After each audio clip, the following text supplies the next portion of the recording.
Brooms were out this week in Colorado as the Sox swept through the Rockies in fine fashion. The hit parade was in full force Wednesday as Ozzy's guys set a season high for base hits with 22. And tonight, the good guys are out west to battle Brian Giles and the San Diego Hitmen. It's the Sox and the Padres next.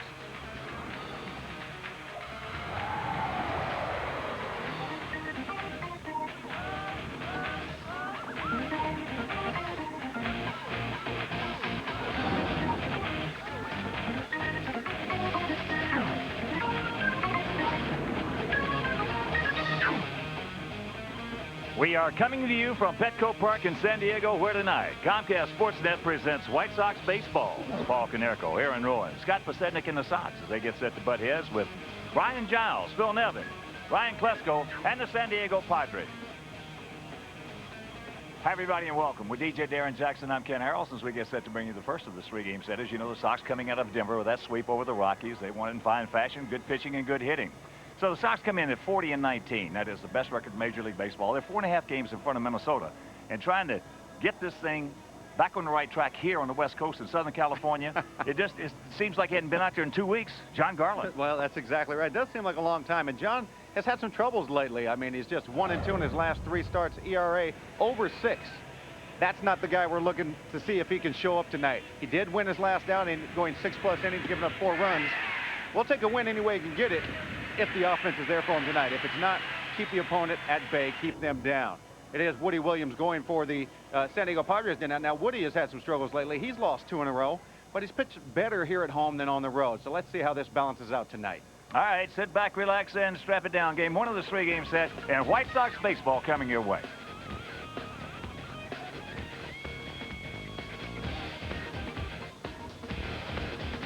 Back to Petco Park here in beautiful San Diego, California, as this first of this 3-game set, and it's time to check out the batting order of skipper Ozzie Guillen, brought to you by Southwest Airlines. All right, the top of the order is going to be Pasednik, Iguchi, and Rowan. Paul Konerko, Jermaine Dye, and A.J. Przinsky, the middle third, and Juan Uribe, Joe Creedy, and pitching John Garland. Woody Williams for the Padres tonight, 2-3, a 4.46 earned run average. Opponents hitting .286 against him. And his Rico defensive setup is Klesko, Giles, and Fick. Burrows, Green, Blum, Nevin. Hernandez does the catching. You can check out the conditions as Woody Williams is almost set for action. Our umpires, Jim Joyce, Laz Diaz, Dana DeMuth, and Marty Foster. All right, we're ready to play this first game in beautiful San Diego. First time here against these Padres at home. So that means we're ready for the play-by-play from Ken the Hawk Harrelson. Hi, DJ, thank you. And once again, good evening, everyone, and welcome to White Sox baseball right here on Comcast SportsNet. And before we show you our picks to click, you at home select yours as the count 1-0 to Scott Pasednik. Scotty at 288. That is high left side. Klesko. So 2 pitches, 1 out. And right now, let's check out our picks to click, brought to you by Heineken. Dimangio, our director and crew, went with Iguchi. Robin, Hayden, and DJ going to go with Joe Creedy. Krista, Chad, and Nico Hawthorne and I are going to go with Scott Pasednik. Sox come in at 40-19, 21 games over. They're hitting at .263. Their average went up a little bit out there at Coors Field.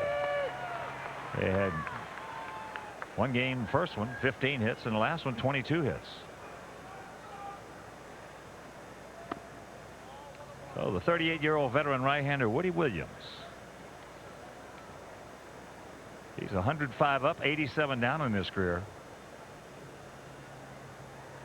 And he has had some injury problems, but for the most part, he has been a good, solid starter. Now, Woody Williams has been in and out of here to San Diego a couple of times. They've thought highly of him. And he's one of those guys you just like to have on your staff. Minus the injuries, he's pretty solid. That ball ripped right at Klesko. Boy, from a right-handed hitting standpoint, this is a hitter's dream right here. 334 down the left field line. 358 just a little bit out from that. Then you got 402 deep left center. 396 straightaway center. 411 in right center. Left-handers got a little bit tougher. And they have what they call a Petco porch out there. And then there's 322 down the right field line. Anytime you get short porches like this and left short fence, that's a nice. Here's Aaron. Aaron. Swinging that bat lately. And there's a one hopper right down to Sean Burroughs. Very quick. 1-2-3 inning.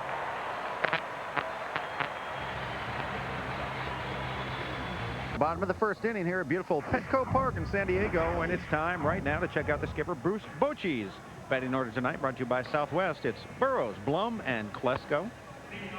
Giles, Nevin, Hernandez, Fick, Green, and Williams.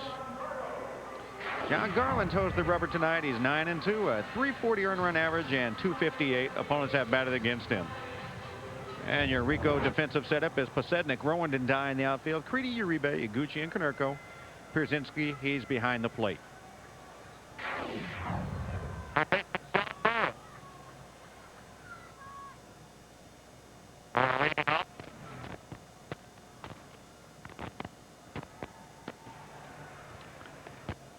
As he takes ball one.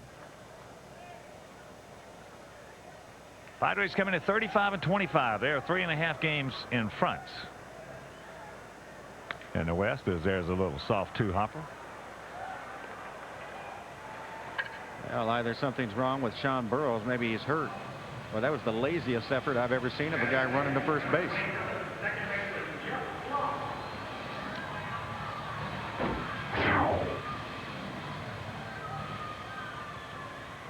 I mean, I'm just going to assume something's got to be wrong with him.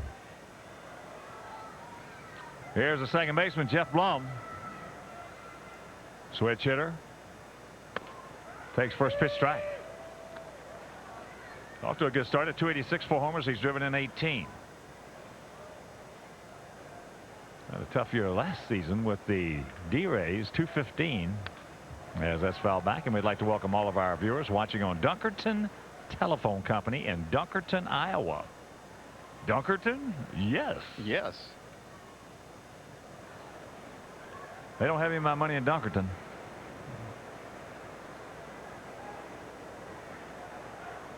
Padres 10 over here at Petco.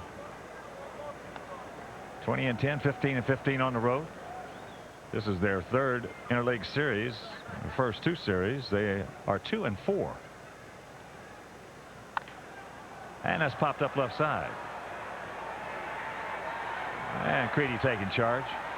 That's a nice job by Joe. He was very vocal, getting that catcher out of the way like he should.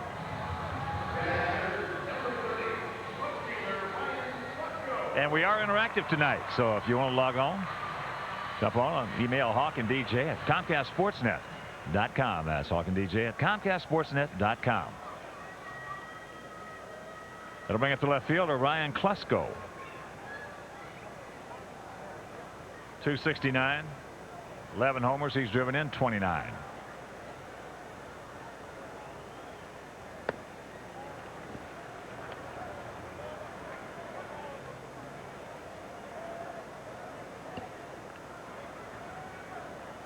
I remember last season when they opened this ballpark, Klesko not real happy with right field. And he had a lot of power problems in comparison to those days hitting at the old Qualcomm or former Turner Field. Well, I can tend to tick you off a little bit. Changing ballparks, you go out there and what normally was a home run is now just a can of corn. It got to him, there's no question.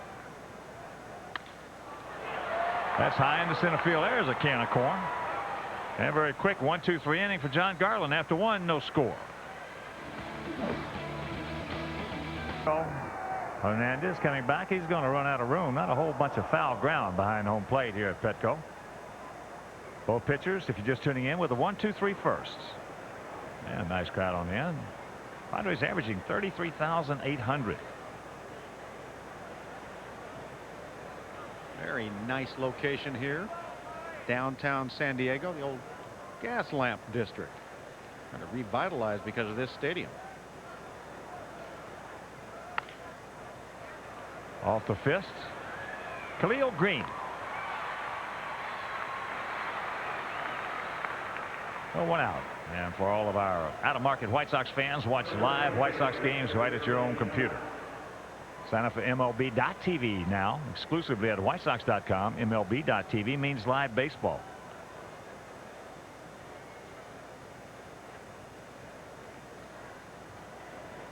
Jermaine Dye.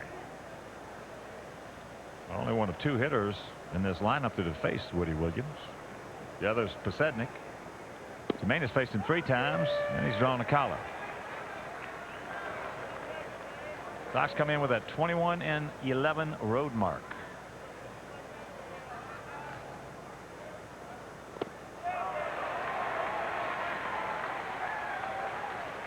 Oh, and 2 the count. Jermaine really had some solid at-bats in Denver, as did a lot of the Sox. That's up high. Well, some guys got real healthy up there in Colorado. And Jermaine, one of them. He hit the ball hard. That's just off the corner. Good eye, Jermaine.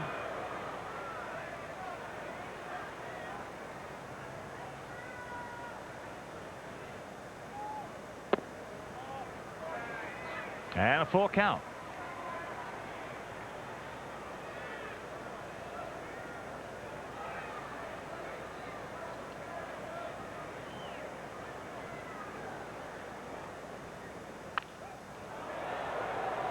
That is fired up into the seats. The main average going up and up and up. 260, 10 homers, 27 knocked in. And once again the payoff. And there's a base hit right back through the middle. That'll work. That was his 9th hit over a 4-game stretch now. You can cancel a post-game show, and that'll bring up Pierzynski.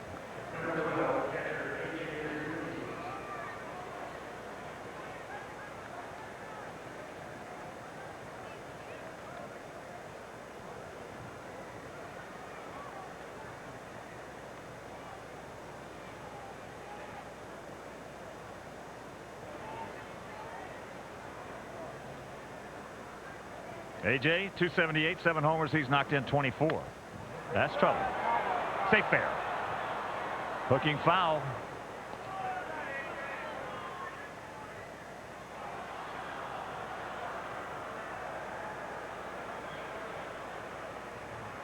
Robert Fick making himself a new friend, new fan out there, as the outfield for the most part just slightly to the right. They're spread out. Robert Fick went from being the only all-star representative for the Tigers a few years back to hardly playing ever. Something just happened. He was at one time one of the top hitters coming up through the minor leagues and kind of just fallen off.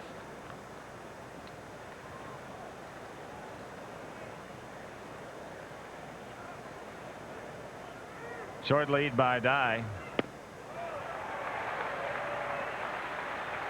And the count 1-2 to AJ. Jermaine has 4 stolen bases and 5 attempts.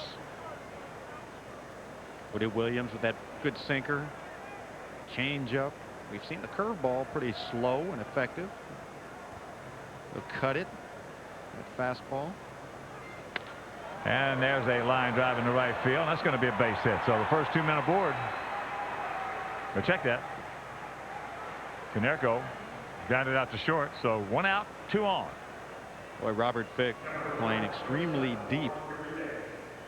That ball was hit pretty far out into the outfield, but because of the depth of that right field fence, he doesn't feel too comfortable going back, obviously. Well, this is not what you call one of the better outfielders defensively in baseball. No, you can definitely point that out. Uribe takes first pitch strike.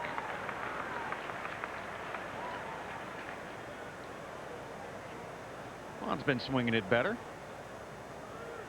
In 289 with runners in scoring position. Last 10 games, a 324 hitter, and he's driven in 8.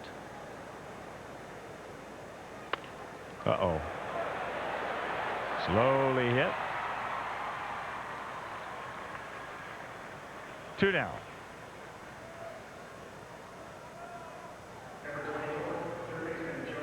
So it's up to Joe Creedy. Joe at 229, 8 homers. He's driven in 23. I tell you, just watching these Padres move around on the field and all of their actions, they are not the most enthusiastic out there. It seemed like they were in much of a rush to go ahead and force some issues, and Phil Nevin having to be reminded to hold the runner on. He was playing way back.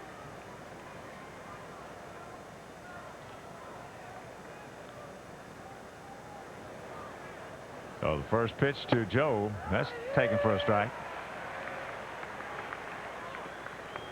Well, Joe's batting 8th in front of the pitcher with 2 down, man in scoring position. You could really expect not to get anything good to hit. You have to be patient, not chase any bad pitches, and hope that he ends up walking you. There's a base hit right back through the middle. So Jermaine scores, and it is 1-0 good guy. That's the last thing you want to happen when you're pitching with 2 down in that situation, and the pitcher's on deck. They just throw a fastball that tails over the heart of the plate and get beat by the number 8 hitter. That's not good National League baseball right there. Don't stop now, Big John.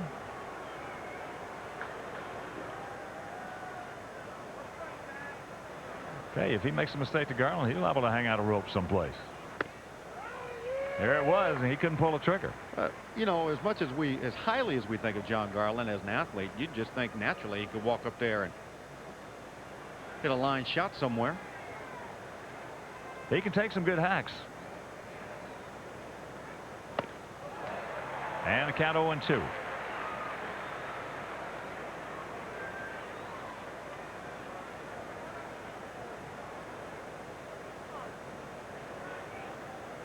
Williams out of Fresno, Texas.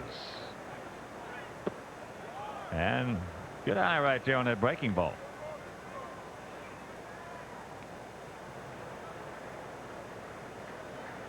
Williams had a lot of success in interleague. He has been back and forth from the American League, National League over his career. And Tim Joyce looked like he started to come up with that right arm. And the count 2-2. Bruce Bochy yesterday in the newspapers and again today on the verge of a contract extension. Outfield well around to the right. And there's a base hit. Here comes Uribe. He's being waved around. Fick with the throw. Safe. They go to third. Out. But the base hit by Garland knocks in Uribe, and we'll go to the bottom of the second, leading 2-0. We're in the bottom of the second inning. John Garland helping himself. The base hit to right field, driving in a 2-out run. That's a second hit for pitchers in the last 2 ball games. But Polite drove in a run up in Colorado. The throw off by Fick, who has a strong throwing arm, but nice job by Hernandez. Back over to third, getting Creedy.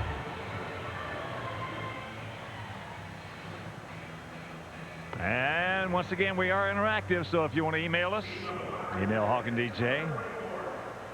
ComcastSportsNet.com. That's Hawk and DJ at ComcastSportsNet.com. We'll try to get as many in as we can throughout the course of the ball game. As you look at downtown San Diego, nice venue for a ballpark right here. Center fielder Brian Giles. There are his numbers. 34-year-old veteran. Hit a home run yesterday, did Giles. Yeah, we mentioned the Padres 2-4 interleague play. They lost 2 out of 3 to Seattle and 2 out of 3 to Cleveland.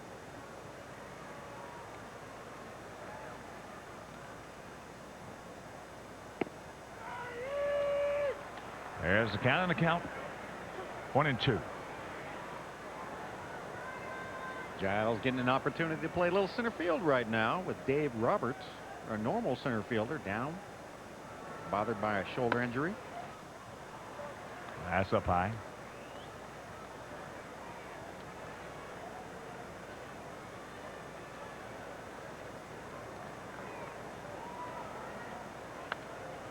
And that's fouled back. And here's an email coming in. Oh, we got this one yesterday. Matt Tucker from Decatur said, I read that George Steinbrenner has asked Joe Torre to add some fire to his managerial style. Isn't it difficult to ask a manager to change his approach after years? I can't imagine someone telling Ozzie to change his ways. Yes, it is difficult. Matt? Well, you might have a better chance with Ozzie again changing his ways than Joe Torre. Joe Torre, he's been doing that a long, long time. And there's a dreaded leadoff walk.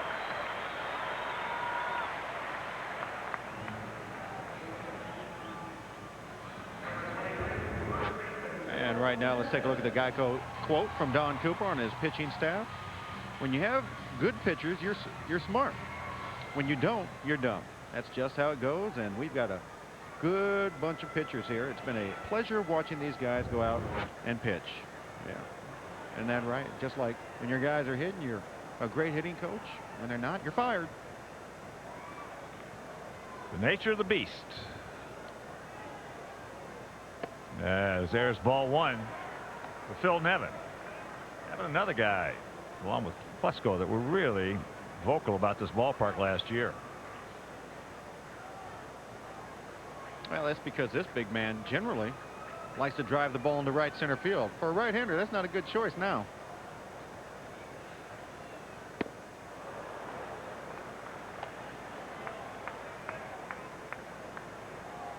San Diego, it's been a while. So I've been to San Diego. I played here in the Coast League. They had a beautiful ballpark. Beautiful AAA ballpark. There was a Cincinnati team for many, many years.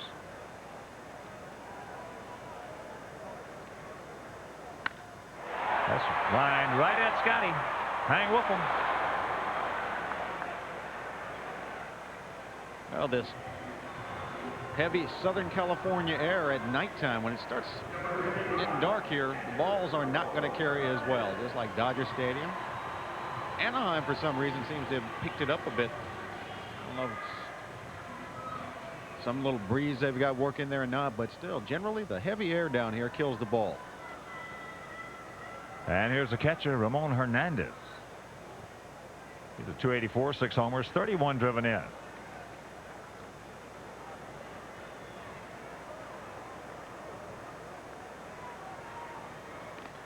And another email.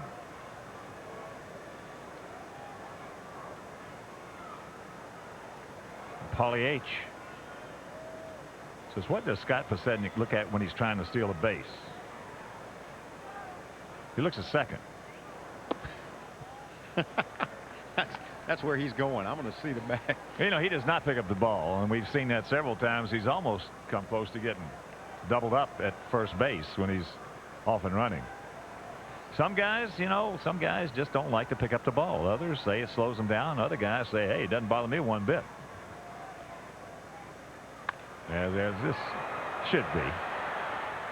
Rack 'em up. The old double play by John Garland. After the game, only on Comcast SportsNet.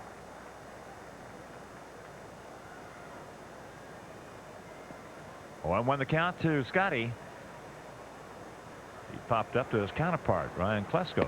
Start off the ball game. 2-0 Sox here in the top of the third. Boy, nothing like being a patient leadoff hitter and a good hitter to follow that up.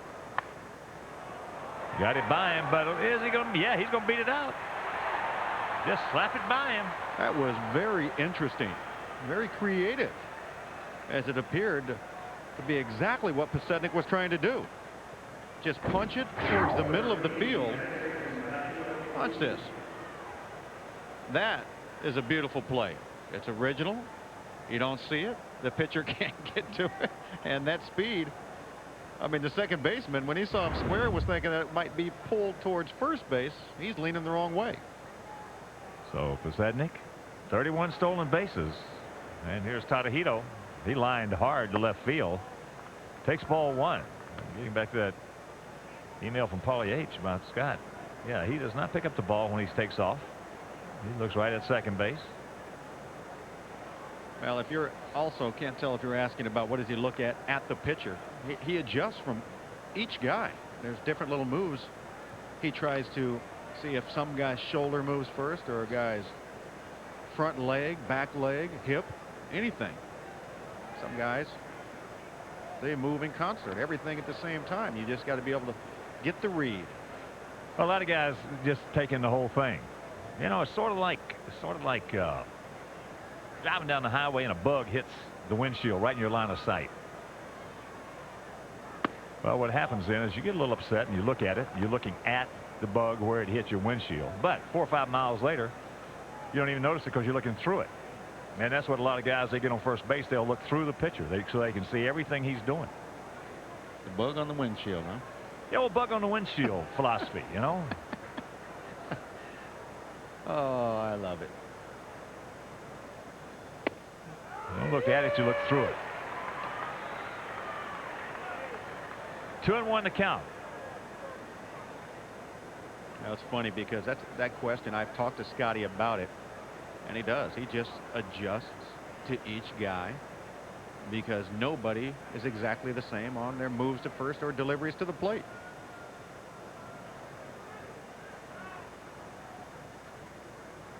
That's inside, so I tell you, it's amazing how many 2-0, 3-1 counts that Tadahito has had this year with Posednik standing on first base. Well, Ramon Hernandez throws the ball fairly well. Gone down to 11 guys this year. There you go. Didn't get one of his better jumps right there. It was like a little double clutch. Pitch fouled away.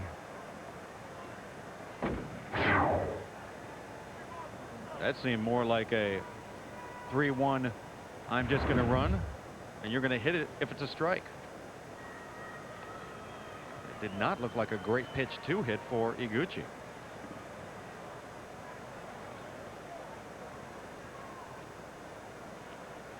There he goes. He got a pretty good jump right there. Meanwhile, he's going to get doubled up. That is a hang with him for Tadahito. Now that is 2 hang with him. He has hit the ball equally hard each time tonight. One to the left fielder, this time to the third baseman. He's going to have to try next time, hit one a little softer, maybe have some love. Sednik had a very good jump, and nothing he could do about it except for head back to the dugout. So here's Aaron, grounded out, takes a breaking ball strike. Aaron has a 13-game hitting streak.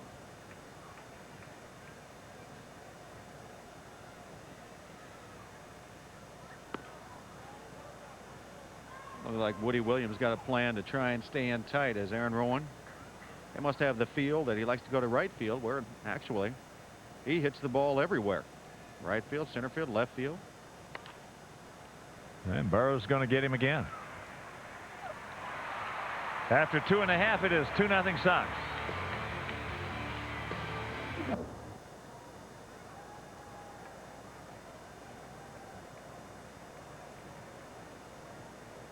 Eleven pitches average for the 2 innings, and it'll be the lower third of the Padre order. Fick, Green, and Williams. We're getting a lot of emails starting to pile in here now. We are interactive if you're just tuning in. Email Hawk and DJ at Comcast SportsNet.com. Here's one from Matthew Bucas. There's pitch off the plate, 2-0. Because guys, I moved to Jacksonville, Florida, and have been deprived of White Sox baseball too long. I bought the dish to get my Sox fixed. Here's a question. Do you think the Big Hurt can swing an effective bat with limited action? Well, he doesn't have a choice, and when you're forced into a position to get used to a situation, usually good ball players will make that adjustment and succeed. And Frank, by the way, in his last at bat, which was as a pinch hitter in Colorado. He hit a home run. There's one. Come back and get him, John. Don't walk him. Fick 7 for 20 in a Padre uniform this time.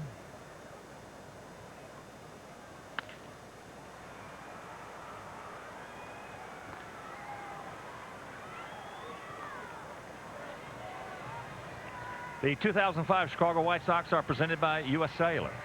U.S. Cellular and the Chicago White Sox. The perfect call all season long.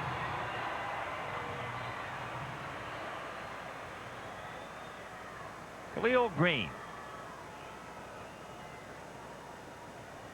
241, 3 homers. He's driven in 21 last year. Green at 273. 15 homers and knocked in 65. And boy, he was on some highlight reels last season. Well, he's generally just a pull hitter, so you want to pitch him away. And a count 0-2. And we're getting a lot of emails to this start. This from Bill from Carroll Strain. Just wanted to say I'm really excited about the Sox' great start, and I'm just wondering if you thought they might make a move before the trade deadline.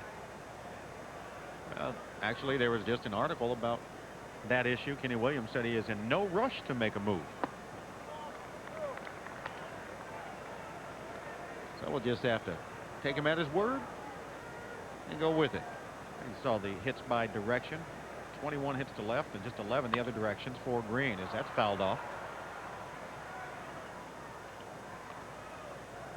And there's Kenny sitting right next to us. We're talking about Kenny. Here's an email from Dave Bloomberg. As we went out, the 2-2 pitch, full count. I would like to hear your thoughts about Don Cooper and what he has done on a staff-wide basis to make the Sox one of the best pitching staffs in the big leagues. He gone. Well, you know, you saw the quote earlier from Coop. And one of the reasons Coop is a better pitching coach this year is because of Kenny Williams and because of Ozzie Guillen. And that's the way it works in baseball. You saw what Coop said. When you get good pitchers, you're a good coach. When you get bad pitchers, you're dumb. There's a strike to Williams. Same way for hitting coaches. You get them good hitters, you're a good hitting coach. But Kenny has gotten the talent, and Ozzie has utilized it in respect of guys like Garland. There's no question in my mind why John is having a breakout season for him this year. It was because of last year when Ozzie showed all that confidence in him. So this is a residual from 04 because of Ozzie Guillen. He gone. And we're into the fourth.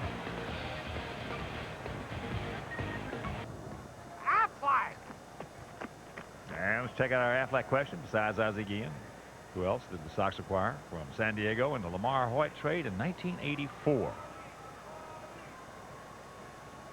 Paul Konerko here in the top of the fourth. 2-0 good guys. Breaking ball strike. And indeed, I love that duck. Outfield straight up. 1-1. These emails continue to pour in. This from Janet Hall from Bolingbrook. Oh, I love Bolingbrook. Good eye. So my question is, do you guys think that the fans should pick the All-Star team? Or if you could pick the players for the American League, who would you pick? I definitely think the fans should pick the All-Star team. That ball hit high and deep into right field, but Pick back on the track. You know, that may not be a hit. I'm going to finish that comment on the email, but that may not have been a hit for Konerko, but that's a good sign that he just drove the ball to right field. Normally, if that is at our ballpark, it's in the seats, but this is a lot deeper, and that's a good sign for Paulie to start going the other direction. But yeah, the fans, I have no problem with them picking the All-Star team, and if we were picking the All-Star team, pretty much be like the fans, except for maybe we're a little more informed. We might make some different choices only because we see all the players around the league with a little more consistency. Jermaine singled and scored in the second. Well, I definitely think, Janet, I definitely think that the fans, it's a fans all-star game. They can. Now, do I agree with all the choices? No. Do I agree with Nomar being on the thing? No. But if that's what you want, fine. Because it is a fans game.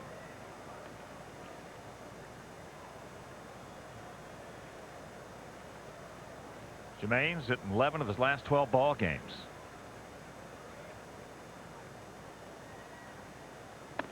That's up high. 3-1. I remember special occasions where they would just say, for example, Henry Aaron, his last year playing, I think he made 20 all-star teams. From last year he wasn't going to make it, but they put him there anyway. See, that to me is only right. Exactly right. I mean, I agree with that 100%. And that's the way it should be. When you have a special occasion such as a Henry Aaron, his last year playing, or Willie Mays, Cal Ripken. Right. The guys have got to be there. This is their last go-round. The numbers don't really matter then. Get out of here. Niven?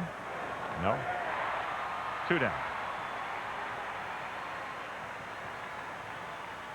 So 2 out. That'll bring up Pierzynski, who singled. And to celebrate the Dodgers' first visit to the South Side since the 1959 World Series, the first 10,000 fans 21 and older, on Friday, June 17th, will receive a White Sox 1959 cap from Miller Lite.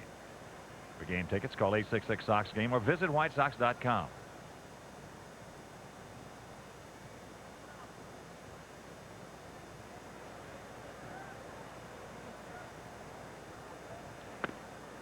That's inside.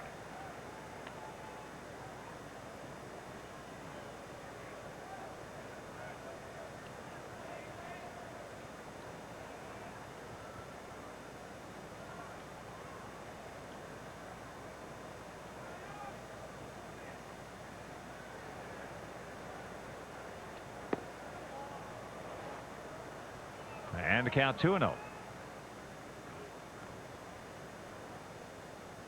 There's another email coming in from Sergio Woods.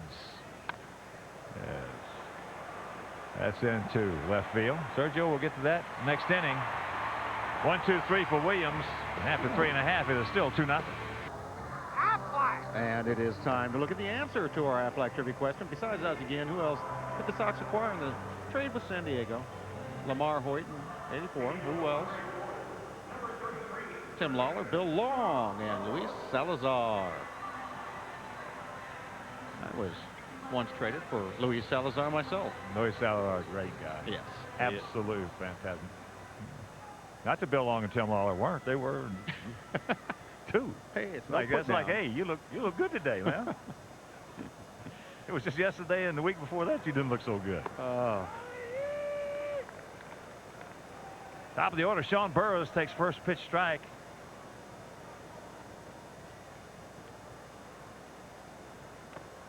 And we want to get to Sergio Woods' email that we're talking about. So guys, I was wondering who your favorite announcers were when you were growing up. I loved Vince Scully growing up in Los Angeles. Chick Hearn for basketball for the Lakers. And basically that was the majority of the people that I heard. Howard Cosell, of course, doing everything. Here's the 1-2 pitch. Broken bat, exploded bat.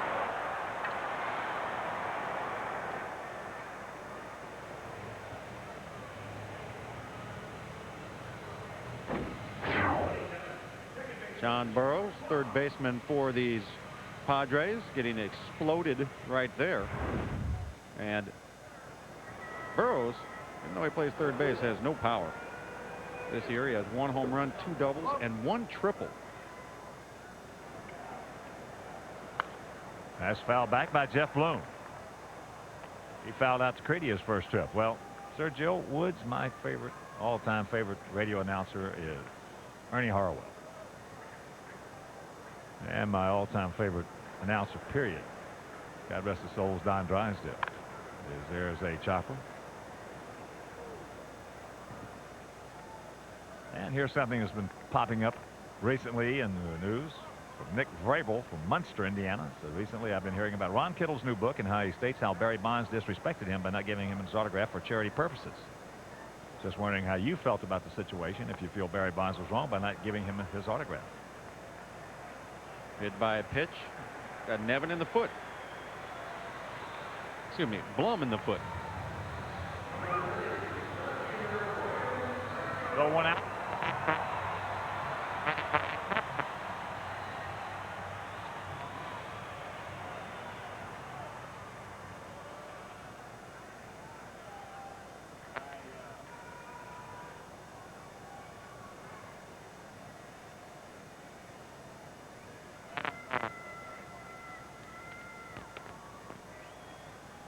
Right, DJ. Now it's working, I guess, my mic. I don't know Barry Bonds. I know Ron Kittle. I know Ron Kittle does not tell lies. Sorry I was not there when it happened, but I believe Ron Kittle. Well, you know, that's one of those situations. The people around know exactly what took place. It doesn't matter what anybody else says. That's it. They know the answers, but if Kittle is right, he's right, and that makes Bonds as big an idiot as people think he is. If Kittle is wrong, and he knows he's wrong, then it's just something that wouldn't normally be in the, I'd say, personality trait of Ron Kittle. It'd be outside of the box a little bit and be surprising. Shocking.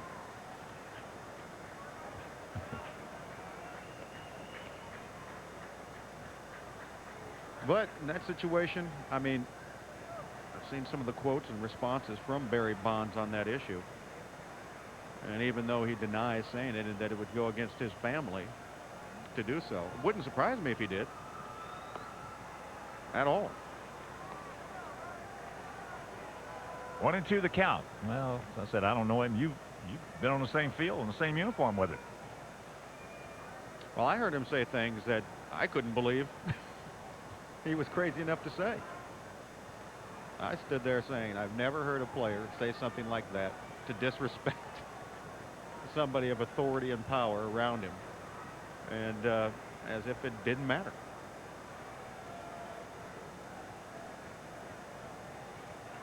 Short lead. Now a little bigger lead by Blum.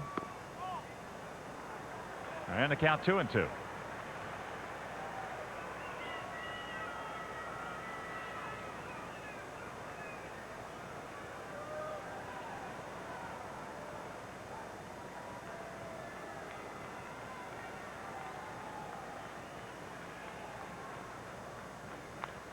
Out in front, and here's another email from Jay.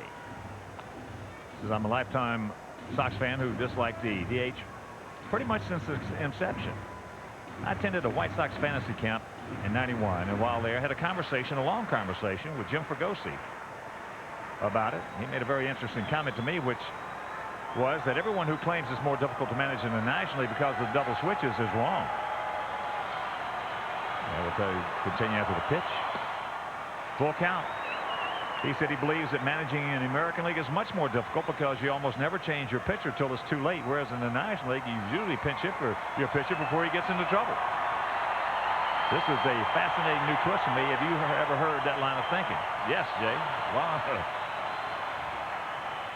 He gone. He gone. Double play. Strike him out. Throw him out. And we're into the fifth. 2-0 Sox here in the top of the fifth inning. Juan Uribe getting after it and fouling it back.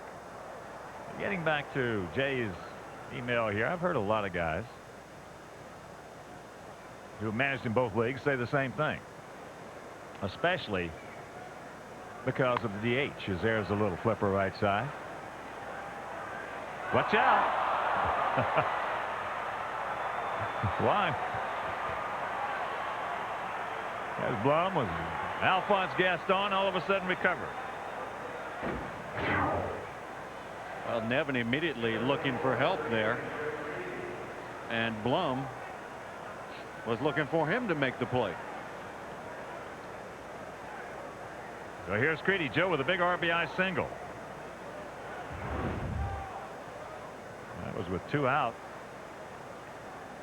in the second inning. I've heard a lot of guys who've managed in both leagues say that the double switches are nothing. I mean, that's almost an elementary thing. But yeah, you hear on the other side of the page, you hear a lot of guys who manage in both leagues that say managing in the National League is tougher. So it's just, I think, a personal preference.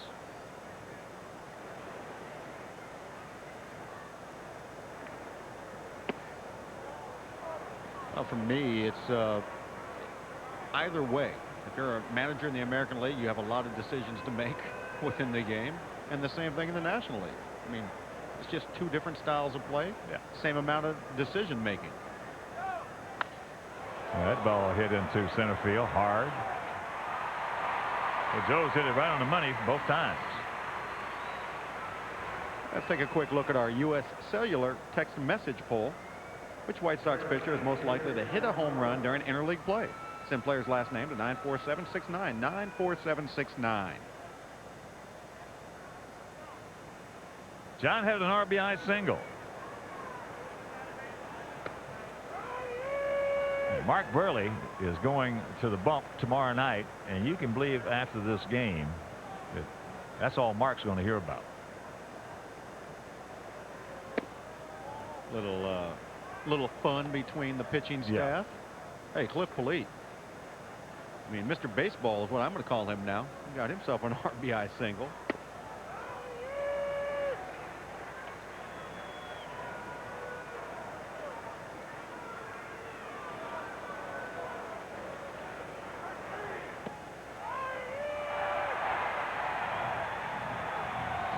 One, 2, 3 inning for Williams.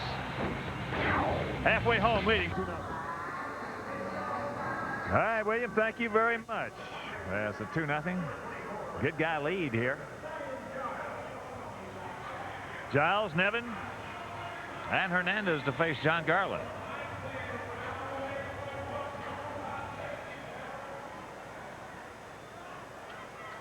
Two 5-0 for our guys. No runs, no hits, no errors for the Padres. First of a 3-game set. We mentioned Burley on the bump tomorrow against Tim Stauffer. And that game will be over WGN, and then in the finale of this 6-game road trip in this 3-game series on Sunday afternoon. Freddie Garcia against Brian Lawrence in that game right back here on Comcast SportsNet. Well, Brian Giles,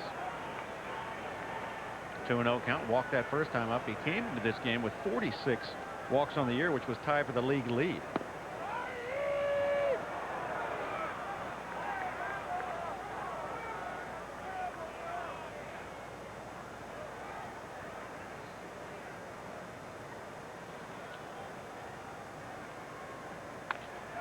Get foul. Hook. Hook. It will. Thank you very much. Boy, this guy really made himself into some kind of good hitter. Reminds me so much of Lenny Dykstra, only with a lot more power. Well, this guy is legit, no question. When he broke into the big leagues with the Indians, he said, this man has a lot of talent. They traded him to Pittsburgh, and he really got a chance to show what he was made of. And he's from San Diego and had always hoped to play here, and then finally his dreams have come true. He is starring for the Padres. Low and away, full count. His brother Marcus plays for the Atlanta Braves, and a pretty good player himself.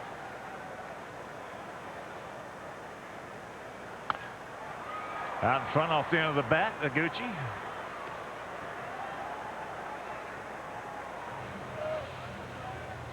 One out. U.S. Cellular presents Win a Jersey Wednesday. 15 randomly selected fans will have the chance to win a game worn White Sox player jersey during each of the Wednesday home games in 05. In addition, one fan will have a chance to win $10,000 on the final U.S. Cellular Win a Jersey Wednesday on September 21st. Compliments of U.S. Cellular. So for game tickets, visit WhiteSox.com or call 866-SOX-GAME.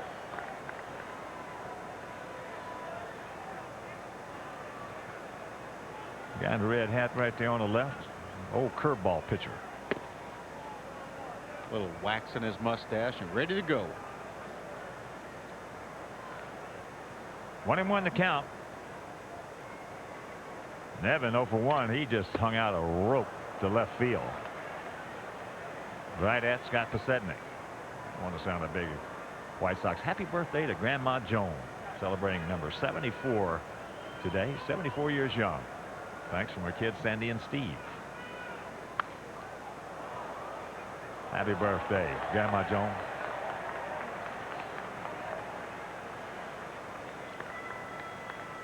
Well, it would be some kind of disadvantage to come into a ballpark that doesn't help you as it used to and try and change your approach. You don't want to do that. It would really hurt Phil Nevin, who has been a good hitter the past few years, to all of a sudden try and become nothing but a pull hitter. That's trouble. And that's the first. As he's on his way to second base, so you can cancel the post-game show.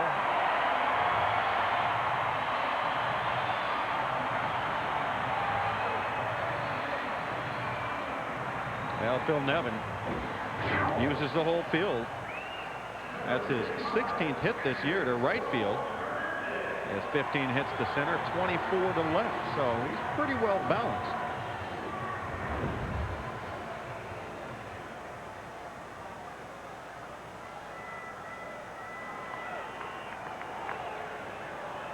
Ramon Hernandez hit into a 4-6-3 double play his first trip.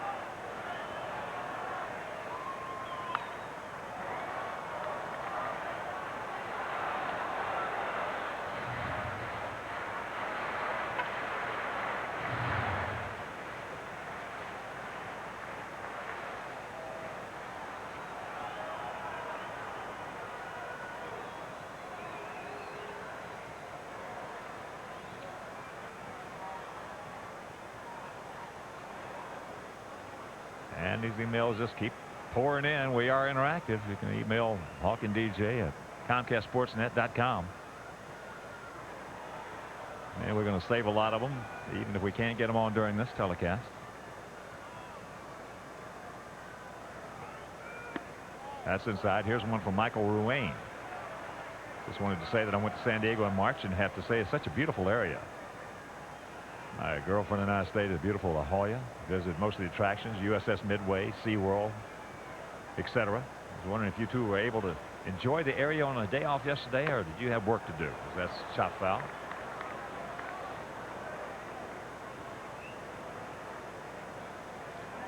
Well, for myself, I enjoyed a nice day off up in the Los Angeles area with my family. I was fortunate enough to play 3 years here in San Diego and have been able to enjoy this area more than most would. And I'm sure Hawk at least got out of his pajamas yesterday. Oh, yeah. And I, too, Michael Ruane, went to see USS Midway. There's a chopper, two-hopper.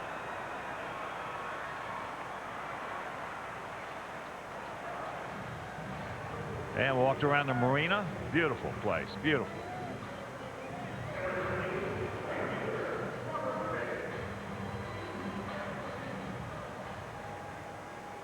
So here's Fick. He grounded out to Tadahito.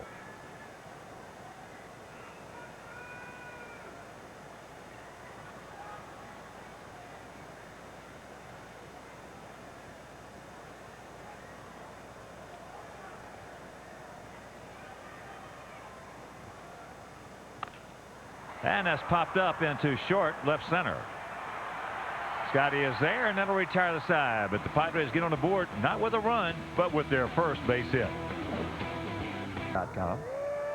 Link to Chicago and fill out your entry. Then watch the Crosstown Series on Comcast SportsNet to find out if you're a winner. 0-1 the count to Pasednik, leading off here in the top of the 6th inning. Scotty 1 for 2, a beautiful bunt single. Outfield swung around to the left. Little chopper underneath.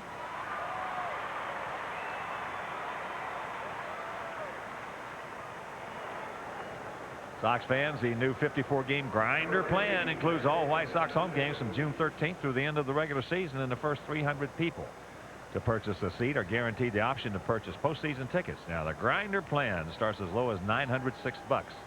White Sox ticket plans are available online at whitesox.com or by calling the White Sox sales department at 312-674-1000. Here's Tadahito. He's 0 for 2, and he hung out 2 ropes, one to left and one to third. And there's a souvenir right side. Well, at least looks like Tadahito was trying something a little different. Go the other way. They're turning on it and hitting it right at somebody. Make a little adjustment. But still want to hit it hard. Burroughs has got it. Pretty good sinker right there by Woody Williams. Having him beat it straight down into the ground in front of home plate.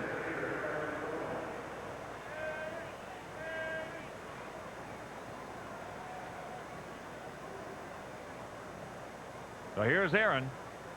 Twice he's gone out to Burroughs.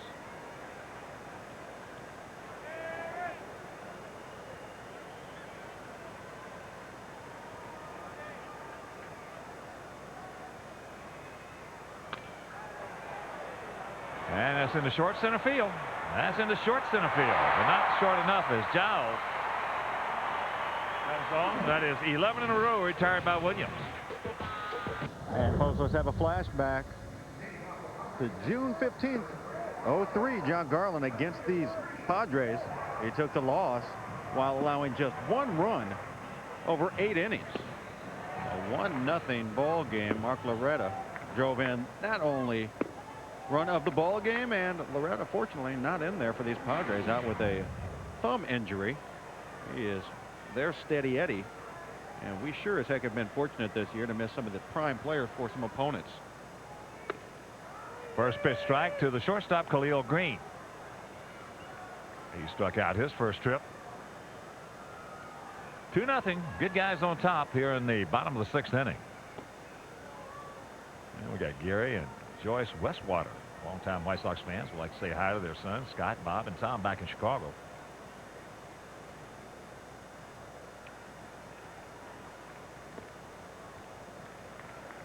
A lot of Sox fans have followed us from Colorado to here. Oh, yeah. I saw some in the hotel today. Well, there were a lot of Sox fans out in Denver. Half the stadium were White Sox fans. Seemed like it. Yeah, well, and then come to the end of the game when Sox were winning, the whole stadium was nothing but Sox fans. The Rockies fans got the heck out of there.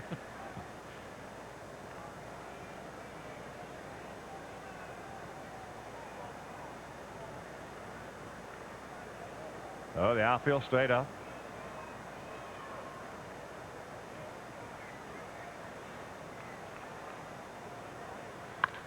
The ball hit hard right at Aaron.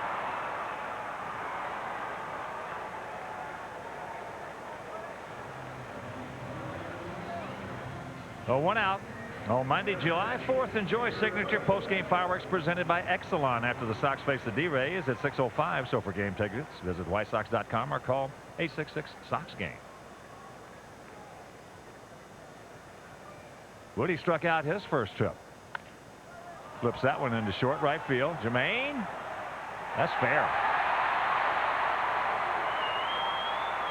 So Garland with an RBI single. Now Williams picks up the second Padre hit. Well, Williams came in hitting 286, but that wasn't a pretty swing at all. He just got very fortunate that Jermaine Dye, for some reason, was not playing him towards the line, and he's a pitcher. Look at that swing. Jermaine was not shaded that direction, and maybe because American League guys aren't used to facing pitchers with regularity. But you normally would take, if there's a left-handed pitcher, take your left fielder, stand him on the line almost, and the right fielder with a right-handed hitter right over towards the line. Take that little blooper away.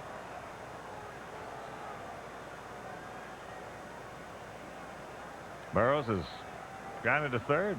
Popped up, broken bat to short.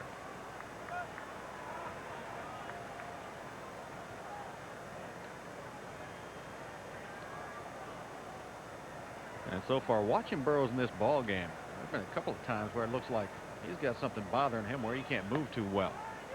There's a strike, and the count 1-1. That last little exploding bat, the blooper he hit. He took a swing and acted as if he was in some kind of pain when he didn't make contact.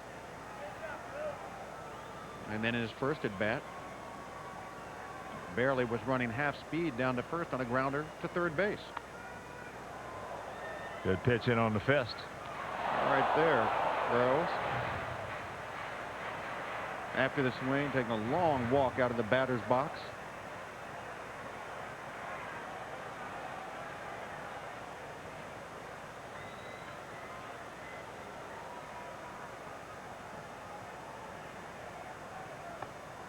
He go.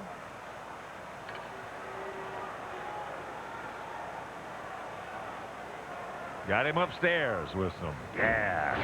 I would sure have to say that there's probably nothing wrong with Burrows. If there is, you would think Bruce Bochy would not have him in the leadoff spot.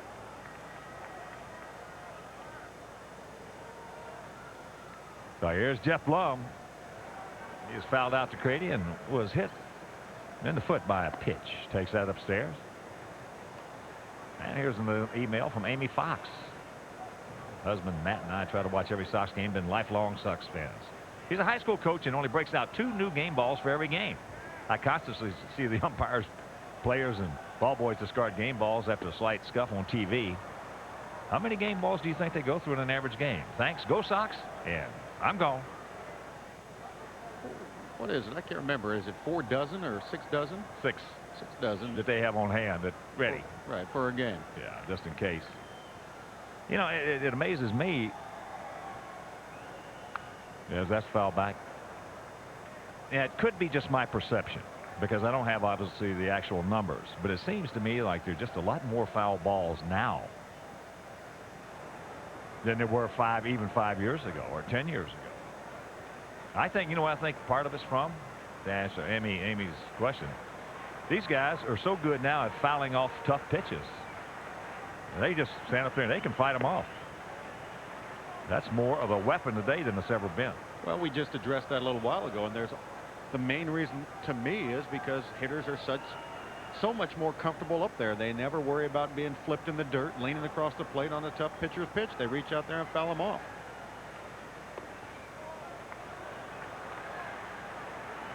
I think I recall that count to you. I'm facing early win. First game I played against him, I just took a good swing and fouled it straight back and got knocked down. Exactly. There's none of that anymore. I used to have that too. That's popped up, and that's going to be a souvenir. Talking to Tony Gwynn a little while ago. He's doing the broadcast for these Padres. Does about 30 games for them and ESPN. Also the head coach. There's Tony. All-time hit leader for these Padres. But we were addressing that he and I are old school type players, even though we played in the 80s and 90s, because the way players go about their business now is totally different than the guys that started in the 80s. And the payoff pitch once again. So when you talk about, you know, guys being real comfortable in that batter's box, it's really evolved from the mid 80s, late 80s to where through the 90s and up to today's players, there is no more worrying about being thrown at. That is gone. Therefore, the offensive numbers are going to continue to go up in so many areas. And once again the payoff. And another foul ball. Well, you remember just the thought, just knowing that you couldn't lean across the plate made you be a little more cautious. Now, you would look in, you would hit that pitch, you'd hit the one down the middle, but you had to give that pitcher something, and that's just not the case anymore.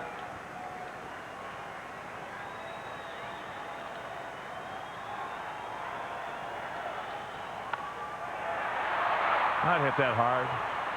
And that'll retire the side. We are into the 7th. It is still 2-0 Sox. And it's time to look at the answer to our U.S. Cellular text message poll. Which White Sox pitcher is most likely to hit a home run during interleague play? John Garland, 44%. Freddie Garcia, 12%. Those would have been my 2 picks.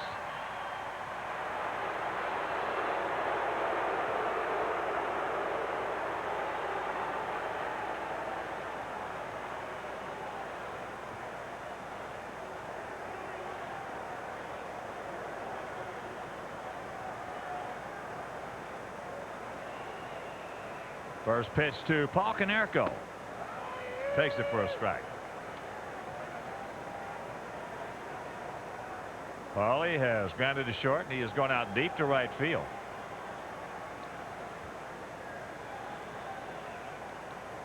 There's a shot.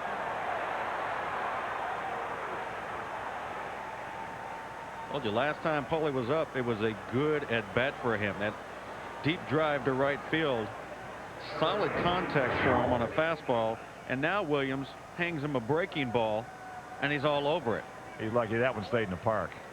So the approach might be coming back to Paulie to where he can hit the ball all directions, and if you make a mistake like that, he's going to jump all over it. Here's Jermaine. He's 1 for 2. Started off that 2-run second with a 1-out single. Had a good rip right there. And here's another email from Kevin Forster from Woodstock. A 17-year-old type 1 diabetic that plays high school baseball. Are there any pro baseball players that are currently playing with diabetes? Yes, quite a few, Kevin.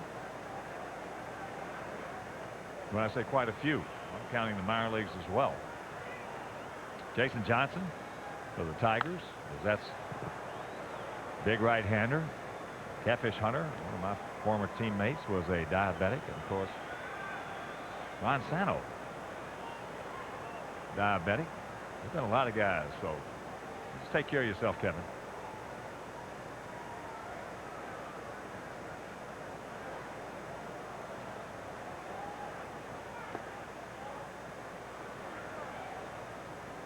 One and 2 the count to Jermaine. Padres with just 2 hits through 6 innings. Yesterday, they only had 3 hits. They have been struggling offensively.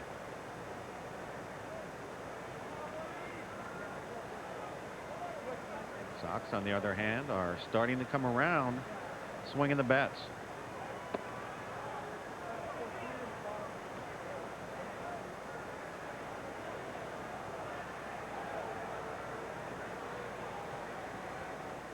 Greg Walker had a nice change of, as that's sucked up by Burrows. Good play by Sean.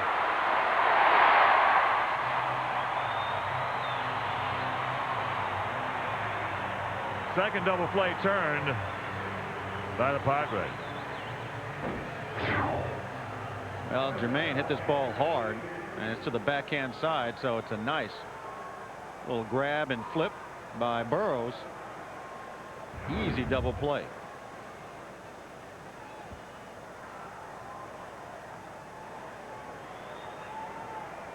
So here's AJ. He singled back in that second inning. So that ball hit hard into center field. Stretch, stretch, get on back there.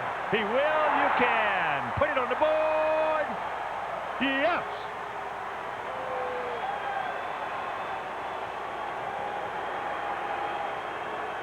Solo shot by Pierzynski, and it's a 3-0 game. That ball hit extremely hard to get out of here that direction from a left-hander. That's just the second home run of the season for AJ on the road of his 9.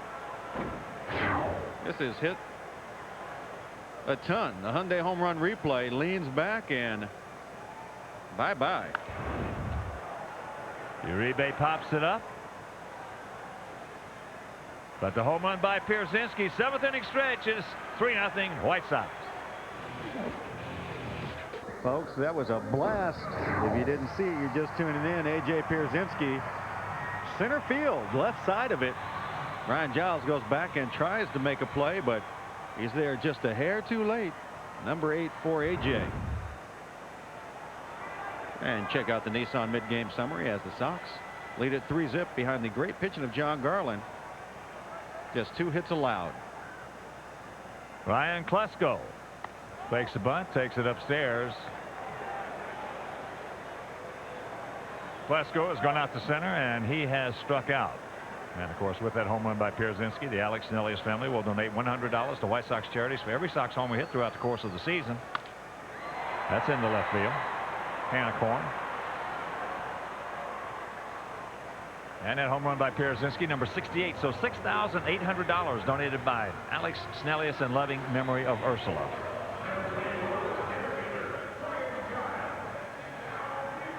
AJ got a chance to set a career high in home runs by the All-Star break. Career high is 11. He's at 8 already. Giles deep in the right. He looks up. And it's a 3-1 ball game. Second straight day for Brian Giles to go deep.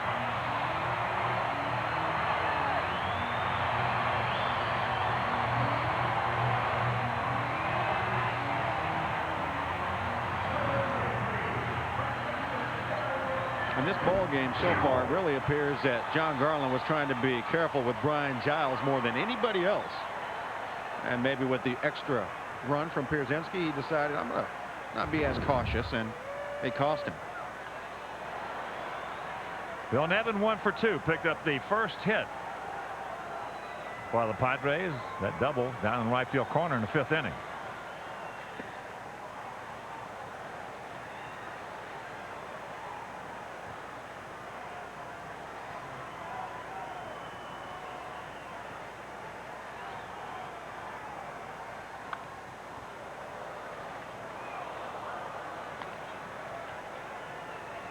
One and 2 the count to the 34-year-old veteran Phil Nevin as you look at the 34-year-old veteran Brian Giles.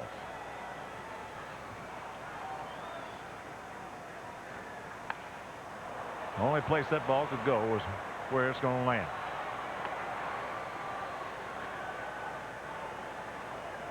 Big crowd on hand.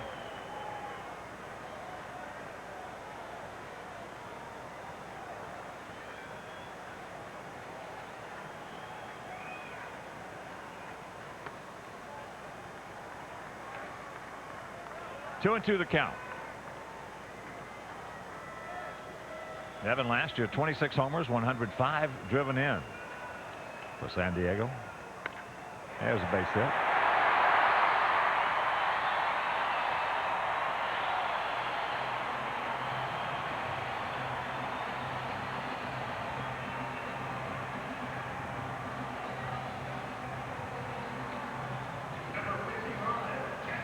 As the Padres stack together a couple of hits back-to-back. First time that has happened in this ball game for John Garland. You saw the skipper Ozzie Guillen looking at his scorecard. Keep an eye on who he might want to jump up and get ready. Outfield about equidistant, slightly to the right as Hernandez takes ball 1. He is hit into a 4-6-3 double play, and he is grounded to third. Hernandez likes to go the other direction, so you have to go sliders away with a little slowness or sinkers down and in. And that's back through the middle. And now the ball is bobbled. Here's the throw. He gone.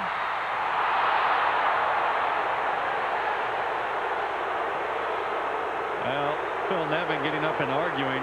I think that's purely out of embarrassment because he's gunned down.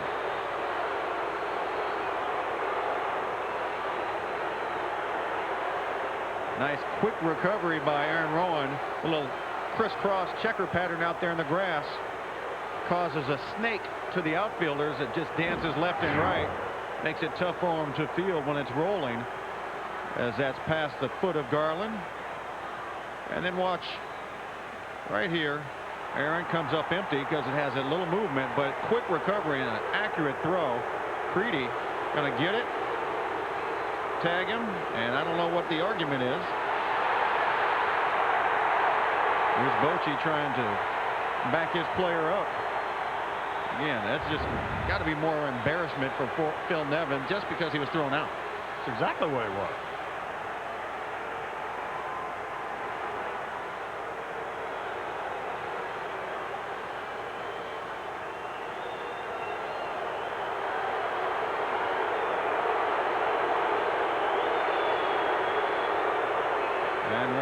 Phil Nevin. Nevin say he missed the tag, missed him by that much. You know, I'll say this. There have been many times when I was playing where I was sliding and the contact with the ground my body made, and then the glove being tagged at the same time. I didn't feel a tag, and then I see a replay and I go, oh man, he did touch me, but I never felt it. So Nevin at this point, in his mind, he may really feel, his back is turned. He may feel he was never touched, and right there you see it. Good call by Marty Foster. And here's Robert Fick.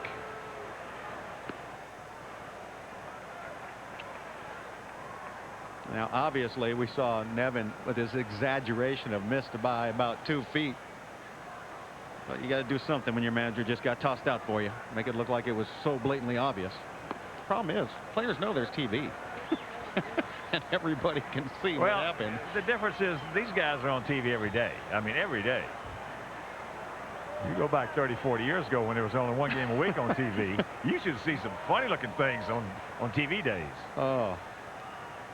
I mean, if you got thrown out like that on a TV game, you're going to do the same thing Nevin did. You're going to come up just out of your feelings were hurt trying to protect your macho. You know you're out.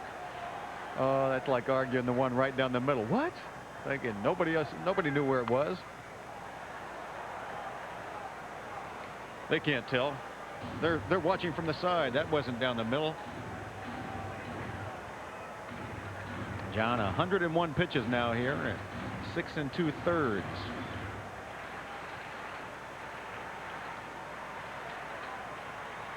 Two balls, 2 strikes, 2 out. We're in the bottom of the 7th. Watch out. That's trouble. Get it back in cleanly, Jermaine. Now they're going to have to hold the runners. So that is 4 consecutive hits.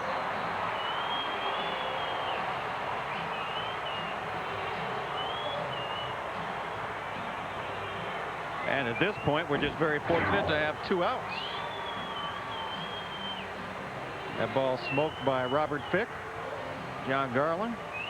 He's hoping to just get 1 more out. And Khalil Green, who is not a very hot hitter at this time, is hopefully, for John Garland's sake, going to be the victim.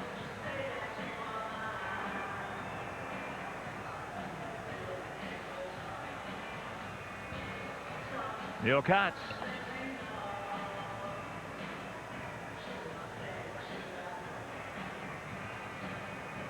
And Mark Sweeney has come out on deck. If for Williams, if in fact Green can reach.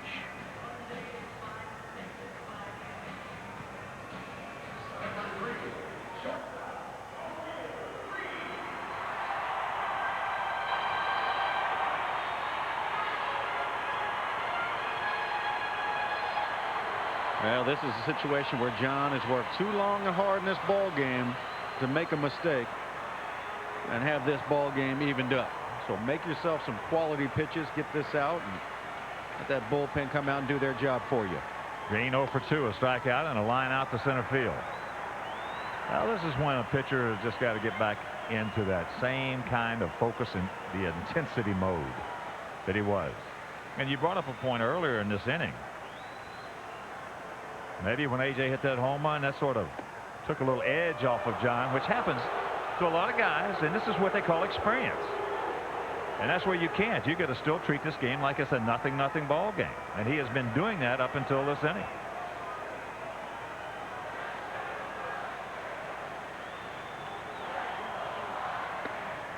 And on a corner. Oh, 1 and 2. Stay right on out there. No question that Khalil Green likes to turn on the baseball. Make him earn it. Have to go the other direction. I'm a little surprised how deep Jermaine is in right in this count. Out and around it. Hooks it foul. This kind of situation, Jermaine Dye with his good arm and knowing how to play right field, you got to feel comfortable coming in a couple of extra steps just in case there's a base hit out in front of you. You want to gun down that second run. Well, first of all, Fick can't run a lick. Give yourself the edge. You definitely got a shot at him.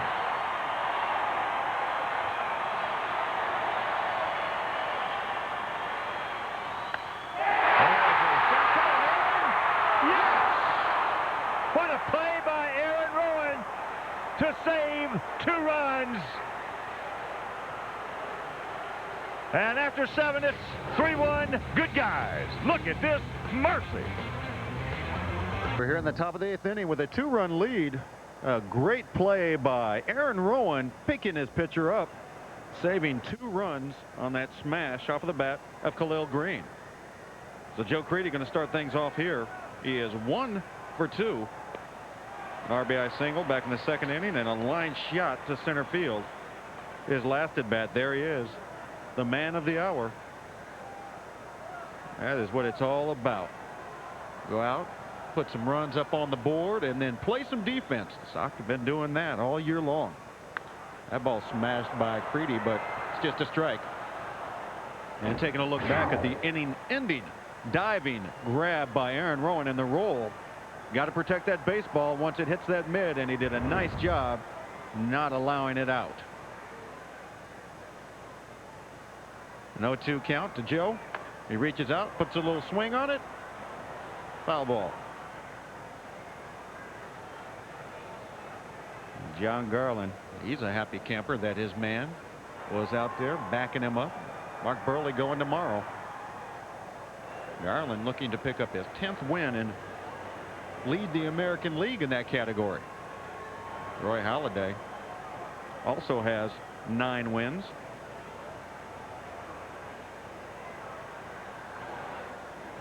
The 0-2 once again. Fastball right there for Joe Creedy to nail into left field. Woody Williams misses his location, and he pays for it.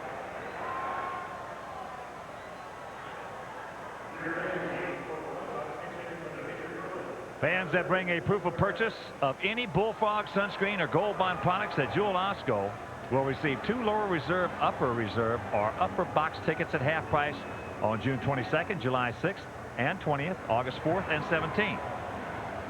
Ticket offer only valid on day of the game with proof of purchase at U.S. Cellular Field ticket window. So for select game dates, call 312-674-1000.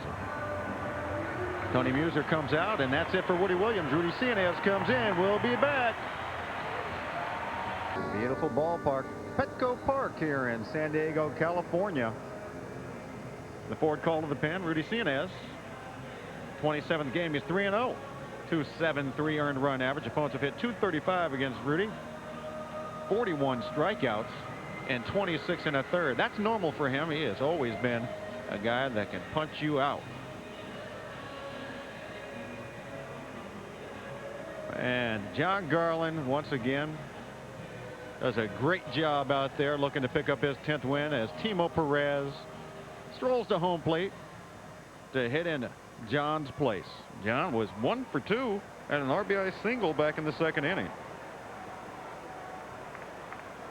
A.J. Pierzynski and he battling to get it done tonight, as that's what's supposed to happen.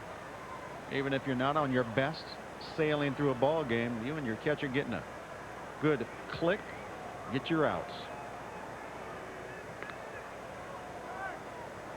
Corner up at third base. Anticipating Timo Perez putting down a bunt. Timo not giving anything away. They keep tossing over to see if he's bunting.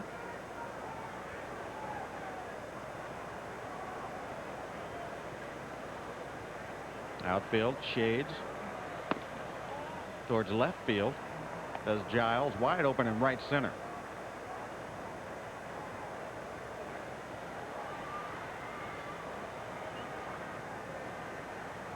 Timo Perez steps out of the box and looks down at Joey Cora, waving, saying, go through those signs one more time.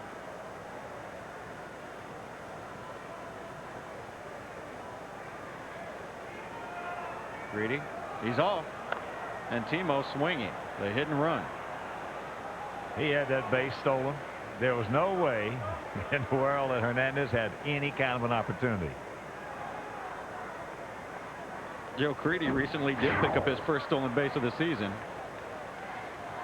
That's almost the Lance Johnson jump.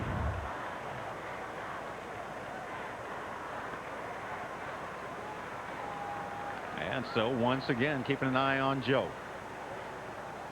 Have to do that when a guy has 1 stolen base. You got to be real careful. Don't want him to get 2. There he goes again. And there's the base hit to right field for Timo Perez. He yanks it through the hole on the hit and run. Creedy into third base. Runners on the corner. Nobody out. Sweetness. Timo, look at this. Nice little hooking. Hook him, hook him, hook him. Move that man into third base. That brings up the leadoff man, Scott Pasednik. Scotty, he's 1 for 3. He got a little slap bunt hit back in the third inning.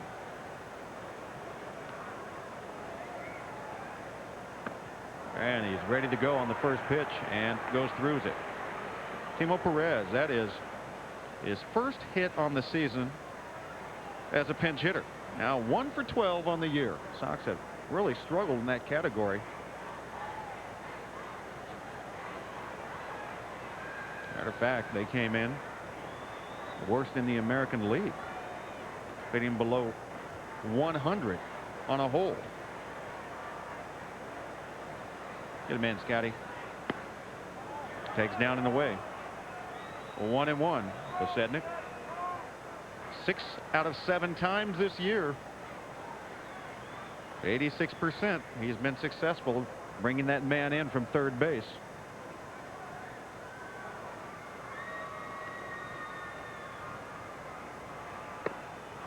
Through the fastball.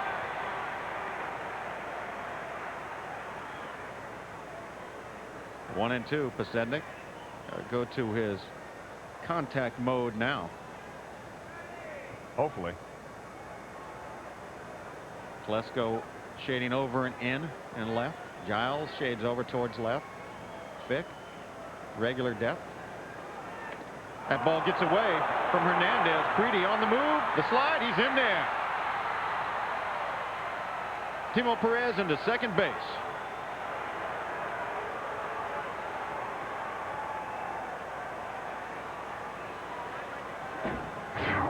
This one, can't tell if it's a wild pitch. Sure is. Hernandez tried to shift over and backhand it. Couldn't get there in time.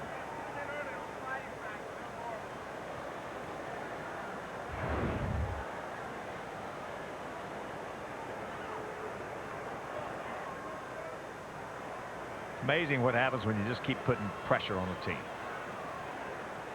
The hit and run, the stolen bases, you name it. It causes little things to go right for you and wrong for the opponent. As Pasednik, tough pitch, got a piece of it. And that guy right there, you know, he puts a hit and run on and then comes right back with it very next pitch. Trying to outthink your opponent constantly when you're a manager. Bochy thrown out of this ball game. Tony Muser in charge. Way down and in. Well, it's a mindset. It changes the whole thing around. When the other team, it's like sometimes, you know, when a certain person walks into a room, there's a magnetism there. There's a charisma. You can feel it almost. And the same thing holds true between two teams. When that pressure's constantly being put on as he goes down on strikes. And that pressure's it's just the other team feels it. So Scott Pasednik had one strike to work with and try and get Timo Perez over. Couldn't get it done. That means Tadahito Iguchi will try and pick up his first hit in this ball game. He's 0 for 3. Lined out to left field, lined out into a double play at third base, and grounded down to third base. He's 0 for 3. Now you're talking about those presents that some people have walking into a room. I don't know who really jumps out, but there are certain guys where you just look at him and know that guy's got some confidence.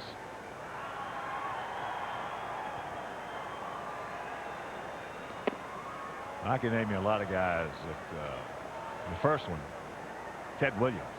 Ted Williams walked in the room, and I'll tell you, everybody just lit up. Arnold Palmer walks into a room, everybody just lights up.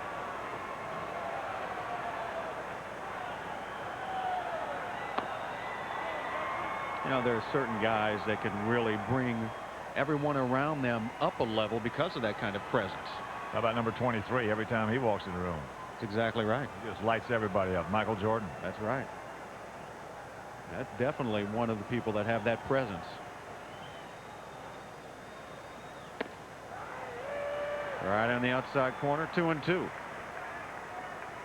Vallejo once again in that position he's been in all season long, having to make adjustments from pitch to pitch on guys he doesn't know anything about. Well, he's done a great job all year long. I mean, he really has. He's done to me, almost an unbelievable job.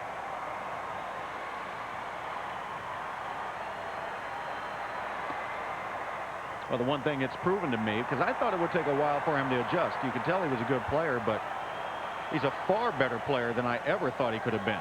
Fundamentally, he's as sound as you can get. And we have not seen the best of him, because once he gets the confidence and knowing all of these pitchers, he's going to let it loose a little bit.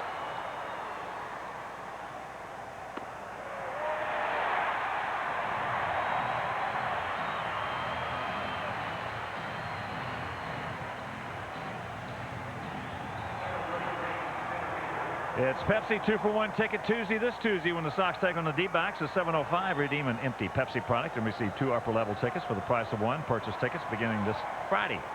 The Friday prior to the game at U.S. Cellular Field ticket windows are online at whitesox.com. UPC code is required. Aaron Rowan, he's 0 for 3, trying to extend his hitting streak to 14 games. Coming to this game hitting .392 over his 13-game streak.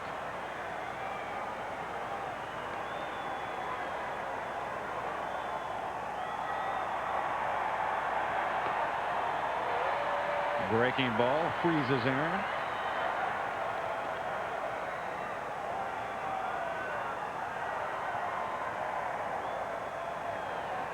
Rowan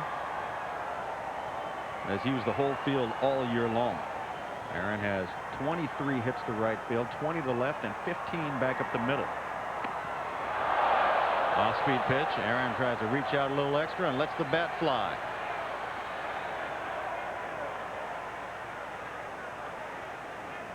Generally, that will be the case when you see the bat go flying. When a guy is fooled by an off-speed pitch, he just tries to reach out there a couple of extra inches by letting it go down to his fingertips, that bat.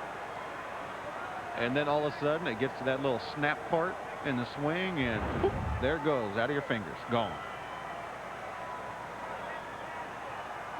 And the guy on deck, Paul Konerko.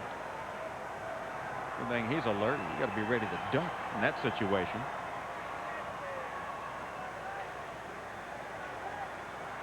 And another off-speed pitch gets Aaron Rowan way out in front, but the Sox add to their lead. And it's 4-1. You live every weeknight at 5:30 on Comcast SportsNet. And it's time to look at the Giordano's delivery of the game. It was on the defensive end for the Sox. John Garland hoping, and his dreams come true as his center fielder is right there backing him up, keeping him 2 runs from scoring and giving John Garland the lead as he has exited this ball game. We're in the bottom of the 8th inning. It's 4-1, the Sox on top. Neil Kotz has come on for Johnny. He's got the number 9 slot. You see Neil's numbers. He's 1-0, a .253 earned run average on the year. Ojeda to start things off.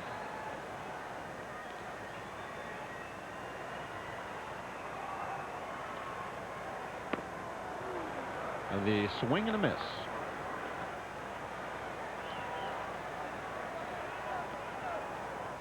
On deck,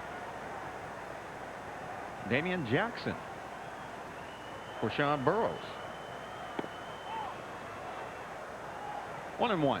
Neil Kotz has been throwing the baseball. I mean, he is instilled with a ton of confidence and going right at hitters and putting them away. He's been doing some chunking. That ball hit out to left field. Scott Pasetnik, 1 down. And these emails just continue to pour in. This one, can you guys say hello to all the men and women from the Calumet City Police Department, second shift, pulling for the best team in baseball? Yes. Calumet City Police Department? Yes. Darrin Jackson, 240, 1 home run, and 4 driven on the year. And there for Sean Burroughs, who was 0 for 3. Burroughs not hitting because he's only batted .237 against left-handers this year. Not that that's terrible, but obviously they feel better with Jackson up there. See, Cliff Polite. There's a good strike. 1-1. Mr. Baseball warming up down in the bullpen. We've just learned that about Cliff while we were in Colorado. He can do it all. We're going to call him now. If you didn't see the last game in Colorado on Wednesday, Cliff Polite got a chance to hit. We already know he can pitch, but they were charging on the corners in a bunt situation. He pulled it back to little butcher boy, got an RBI single. Ball smoked. Pods just a few steps in, and he handles a rocket. But Polite, after that, once he reached base, got a chance to tag at second and get into third base on a sacrifice fly. And there are runners on second and third, and he could fly. Boy, the things we learn about our pitchers out of that bullpen when they get a chance to work up there as a hitter. Jeff Bloom 0 for 2, hit by a pitch and was caught stealing. Want to strike him out, throw him out. There's a unattractive wave at the ball by Blum.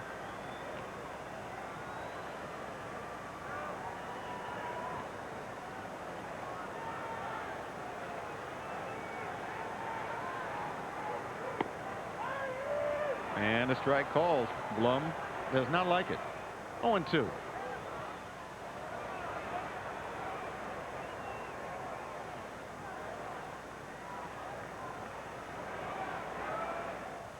Showed a graphic just a little while ago.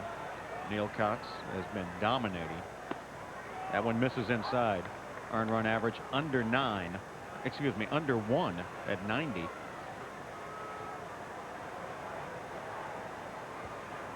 Like over his last 10 innings. There's a bouncer down to Creedy. Reaches out in front like you're supposed to. Keeps his behind down and throws him out. 1-2-3 for Neil Cox. 4-1 ball game. Ninth inning here at Petco Park, first of this 3-game set. 4-9-0 for the Sox, 1-6-0 for the Padres. It'll be Konerko, Dye, and Pierzynski. Jeff Blum moves from second over to third, and staying in the ball game at second base is Darrin Jackson. Southpaw. Chris Hammond's not going to blow you away, but he can be tough. Oh, this man, this is one of my former nightmares. Mr. Penny Thumber. That right there, boy, that'll make a lot of right-handers not happy. And we've got a right-hander up there right now that doesn't like lefties anyway. And then you got to face Hammond. Come on.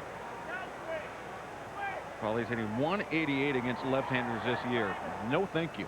Well, this is one of those guys, if you're sitting out at home now and you're a left-hand pitcher or a right-hander, but and you can't throw hard, you don't have a real good arm, doesn't mean you can't pitch in the big leagues. Now, Hammond makes a living of getting below the hitting speed most of the time. He's been around a long time now, too. So here's Jermaine. He's 1 for 3 with a run scored. Takes the strike. In case you're looking to the bottom of the ninth for the Padres, will be the heart of their order. Plesko, Giles, and Nevin.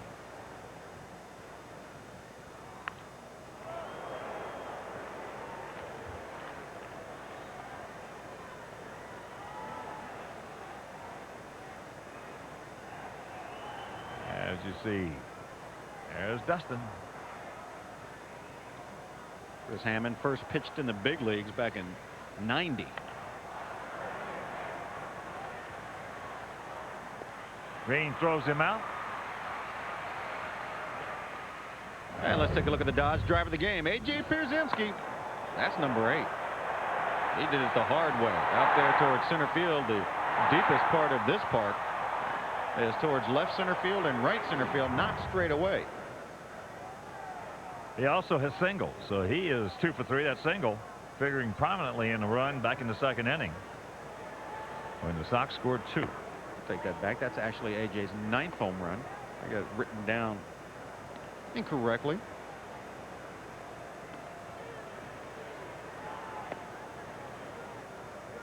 The lineup sheet that they gave us today had it wrong.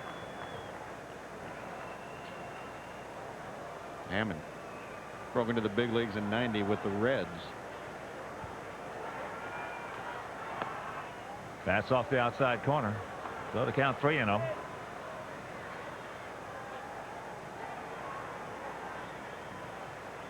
Outfield straight up. As there's strike 1.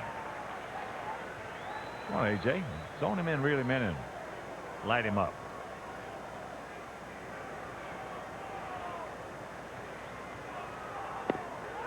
Tracks it up in a full count.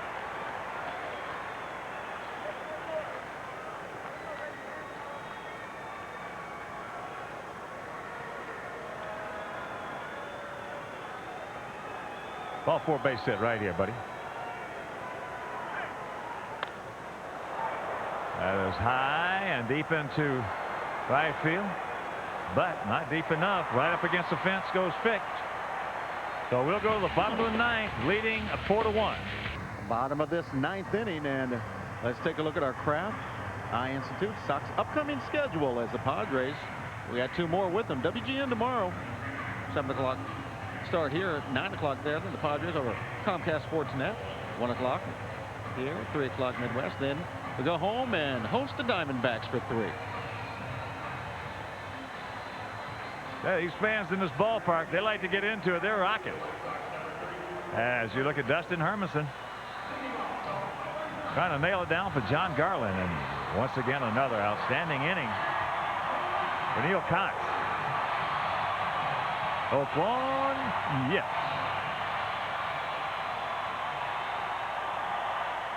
Hermie's got his work cut out for it. Plesko, Giles, and Nevin. Plesko 0 for 3 in this game. Takes first pitch strike. Mark Burley against Tim Stauffer tomorrow night. And DJ just told you that game will be over WGN. There's Mark. And that's low 1-1. On Sunday and finale, Freddie Garcia against Brian Lawrence in that game right back here on Comcast SportsNet.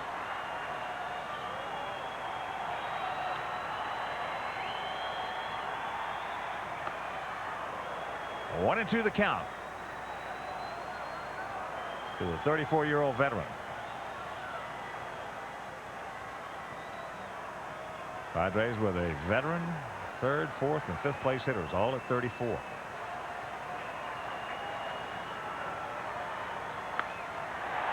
Hang up. Hang up. It won't. Ball bounces away. Well, Plesko on his way to second base. Here's a throw, not in time. Got it off the end of the bat. It just didn't hit it hard enough to hang up for Aaron. Aaron gave it everything he had. Tried to pick Dustin up and instead got too close to it. Couldn't pick it with the leather. Ends up kicking it towards left field. He got fortunate that it didn't get past him, even though Scott Pasetnik was trying to get back there to back it up. If that gets by, Plesko more than likely ends up on 3rd. They're going to give him an error on that. That's a tough error, man. Well, that's just crazy. Sure it is. Ryan Giles, 1 for 2. He homered his last at bat in the 7th inning.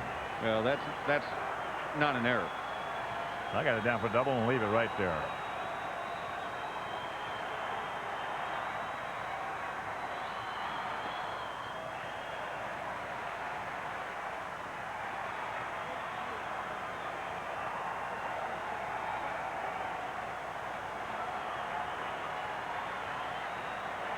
Plesko with that leadoff double. Get that error. come in and give it everything you have, and it ricochets off your body, that's not an error. And that's off the corner. That's a big pitch in the sequence. Now the count is 2-1, and Hermie's got to cinch it up and hunker down right now.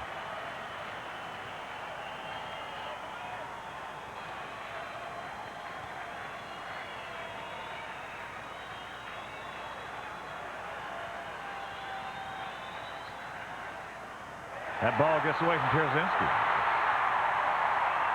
Meanwhile, I don't care about that. It's just the count now, 3-1. Well, you know what? In a way, that could be a positive. Because now, with Klesko over at third base, Brian Giles, maybe he'll take it upon himself to say, I just want to hit myself a sacrifice fly, pick up that run, rather than try and drive himself in along with it. He realizes at least there's something positive if he makes contact on the ground ball or the fly ball. I hope that's what he's thinking. I hope so. I don't think it is, but I hope it is. Hey, you got to have some kind of thought process working. We could be right. Also, it lets Dustin Hermanson pitch out of the windup.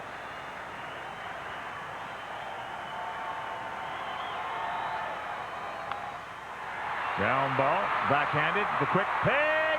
Yes, nice play by Uribe. So you give up the one run. Very nice. As one, this is not an easy throw. You can see Giles out of the box quickly.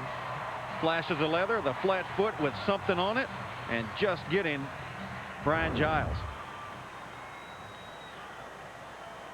Here's Nevin. Nevin is 2 for 3, and the one out he made was just a rocket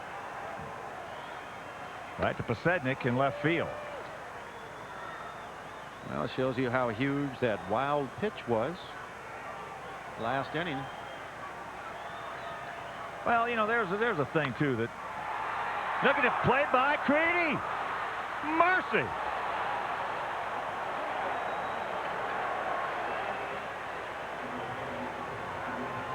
That's baseball right there. The nice play by Uribe getting Giles.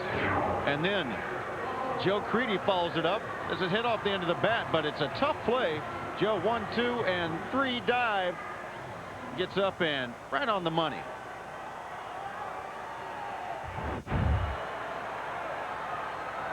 And that's what it's all about. Pitchers doing what they're supposed to. Let those guys put it in play because you know the defense is right there for you.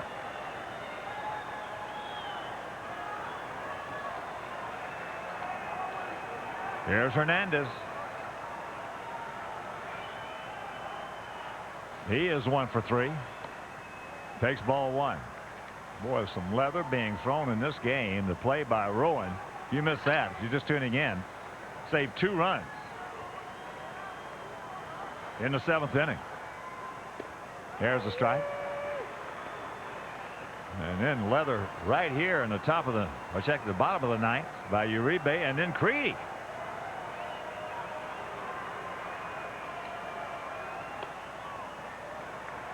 Two and 1.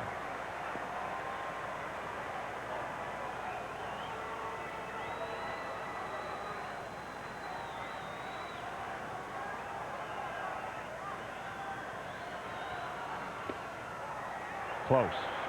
Close. Real close. No walks. Come on, Herman. Well, Dustin realizes he can't let Hernandez off the hook here and let that tying run up to home plate. He's got to go after him.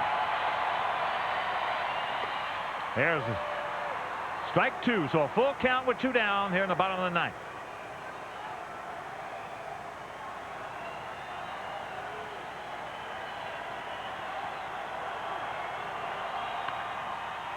Creedy. The peg. Yes. So the Sox have made it 4 in a row on this 6-game road trip. They sweep Denver. They take the first one here. John Garland picking up the 10th victory of the season.